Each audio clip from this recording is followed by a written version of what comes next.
Hi, it's Nicole. I'm going to tell you about all the books I read in January. The theme for January was on reading and writing. I read the classic reading guide, How to Read a Book. This was the third time I read this book and I managed to get to the end. And I also reread A Swim in a Pond in the Rain, which was one of my favorite books of 2021. I listened to the audiobook this time and I think I preferred reading it myself. And I also read Genius and Ink, Virginia Woolf on how to read. I enjoyed it, but I think the title is a bit misleading. It's not about Virginia Woolf teaching how to read. I will explain a bit more about this one a bit later. I also read English and Literature by C.S. Lewis. I listened to it on an audiobook. The Wisdom Pyramid is about how to acquire wisdom from a Christian perspective. When I did my planning last month, I said given the theme, there were going to be a lot more non-fiction than fiction, which was unusual but understandable. The two fictions I read were both roughly on theme, which I was very pleased about, especially I shopped them from my shelves rather than buying new books. First of all, The Wisdom Pyramid by Brett McCracken. I picked this one up because this was the winner of the Christian Living category of the Gospel Coalition Book Award 2021. It starts with the daily diet of our knowledge intake. It's unhealthy, we're eating too much, we're eating too fast, and we are only eating what tastes good to us. Obviously, he's talking about information, but the principles applies almost in exactly the same way. So in response to this, the book suggests a wisdom pyramid, just like the food pyramid, and the book cover gives the answers away. The sources of wisdom most nourishing are at the bottom of the pyramid and the least at the top. I like he says wisdom is not knowledge. Being able to Google the capital of a country you've never heard of in seconds doesn't make you a wise person. And it's obvious when you say it that way, but for example, we often take it for granted that because we are more advanced in technology, we must be wiser than people from the past, which is often not the case. There's a chapter about reading books. I thought he was going to say, stop spending so much time reading books, read more Bible, please, but that's probably just my guilty conscience. He didn't say anything of the sort. He just generally encouraged everyone to read more books. How to Read a Book, the classic guide to intelligent reading. This is a practical book. It gives various rules and principles on how to read intelligently and how to think critically. A lot of the rules are common sense, really. They validate a lot of my vague instincts from university days. This would be particularly useful for students and people who are inexperienced in reading expository books, but I think it would be useful for everyone in terms of general communication. For example, things like coming to terms with an author before criticizing him fairly can easily be transferred to listen to a person well and understand them before you disagree with them. If you just want the rules, you probably can read the Wikipedia page or watch a summary video. The book is written a bit like a textbook. It's quite long and stiff. I like the last chapter best, and I think it echoes the Wisdom Pyramid. What's the whole purpose of reading? And your purpose is the driving force of your reading habits and choices. Why do you read? During our limited years on Earth, we only have time to read a small number of books. How do you choose? Do you put some thoughts in the choosing at all? Or do you just grab what's the most prominent in bookshops and what's most popular on BookTube? What do you want your books do for you? The book argues there are higher purposes, therefore there are more beneficial books comparing to less beneficial books. English and Literature by C.S. Lewis. It's a small collection of essays by C.S. Lewis, including titles like Christianity and Literature, High and Low Brows, on reading of old books. Some of them are understood more than others, but most of them are understood just enough to know that I don't understand all of it. According to How to Read a Book, this is a good place to be as a reader, because if you understand everything and agree with everything the book says, it's a bit of a waste of time. Expecting to understand C.S. Lewis fully and accurately by listening to an audiobook is just unrealistic to me. So I bought selected literary essays on Kindle and tackled one specific essay called High and Low Brows. It discusses possible distinctions between highbrow and lowbrow books with many examples. Is this because one is good, the other is bad, or does one have a more serious subject matter, the other more trivial? Is this about literary style? Is this because one is more popular and best-selling, the other is not? Is this because one is easier, the other is more difficult? Is this about vulgarity? The most useful and interesting point is how should we distinguish and place books? He argues that it shouldn't be a horizontal line, and we put highbrow books on the top and lowbrow books at the bottom.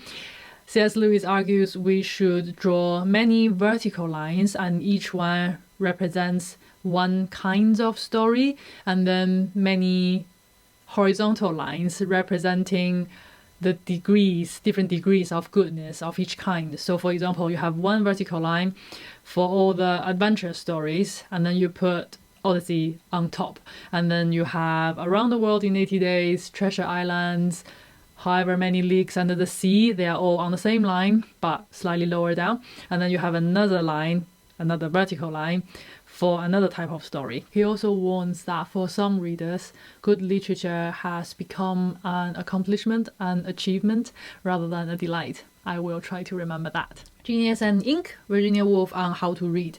This is another book that I understood enough to know that I don't understand all of it. And as I said in the introduction, these are not essays, strictly speaking, where Virginia Woolf teaches people how to read. These are her literary criticism essays written for Times Literary Supplement. At the time was a 8-page publication attached to the Times. She gives her opinion on various books and authors like Charlotte Bronte, George Eliot, Thomas Hardy, Elizabeth Browning. It's very interesting to read about a classic writer's take on another classic writer. For example, to learn her verdict on Thomas Hardy, in what ways she thinks he was the greatest writer of English literature, but in what ways he has failed, he has fallen short in comparison to, for example, Jane Austen and Thackeray. I really enjoyed reading the introduction written by Francesca Wade in this book. It's about Virginia Woolf's relationship with Time Literary Supplement and its editor at the time, Bruce Richmond. He talks about how Virginia Woolf's skills, talents, and career advanced and matured as she wrote reviews week in, week out for 30 years. And in her diary, she wrote herself that Richmond was one of the most influential figures in her life. How pleased I used to be when Elle called me. Elle was Virginia Woolf's husband, Leonard. So how pleased I used to be when Elle called me, "You are wanted by the Major Journal," and I ran down to the telephone to take my almost weekly orders at Hoggar's house. I learned a lot of my craft writing for him, how to compress, how to enliven, and also was made to read with a pen and notebook seriously. I love that paragraph, to think that there was a time Virginia Woolf had to learn to write, just like any of us, and there was a time Virginia Woolf started reading with a pen and notebook for the first time, and how she polished her craft over 3 decades for TLS. She kept writing for it even after she became a established writer, and this was her weekly routine. The TLS sends me 1 novel every week, which has to be read on Sunday, written on Monday, and printed on Friday. In America, as you know, they make sausages like that. This little book only includes 14 essays. Many more were gathered into 2 volumes of The Common Reader, which I would love to read, as well as her diaries. Miss Buncle's book by D. Stevenson. Miss Buncle lives in a village where everyone knows everyone. It's the 1930s and Miss Buncle is in need of money, so she writes and publishes a book. The book is all about her village. Apart from the names, everyone appears exactly as they are in the book. even the mole on their face, the wig that's supposed to be real hair, and the humble beginning that people desperately trying to keep secret of. So they are all in the book. It lands like a bomb in the village and a comical witch hunt starts, but no one suspects the unassuming Miss Buncle to be the author. There's a genius moment I especially love where the author, Stevenson, tries to trick the readers and blurs the boundary between reality and fiction. In the commotion of the witch hunt is a kidnap, and Miss Buncle puts the kidnap in her second book, which is all about her village again and how the village reacts to her first book. When her editor reads the second book and about this kidnapping, he said, "Kidnapping doesn't happen in real life, it's improbable, you shouldn't put it in." But Miss Buncle said, "But it happened in real life." The kidnapping happened in Miss Buncle's universe, which is fictional. The whole of Miss Buncle's universe is fictional, but because it happened in Miss Buncle's universe, it became real and probable for her, which means it can be included in her fiction. It's like a Russian doll, one inside another. It's completely delightful. Guernsey Literary and Potato Peel Pie Society. This is the first 5-star book of this year. I heard of this title often and it's a very catchy title. I thought it was a love story. It is a love story, but it's much more than a love story. The romantic side of things only take up a small proportion of the story.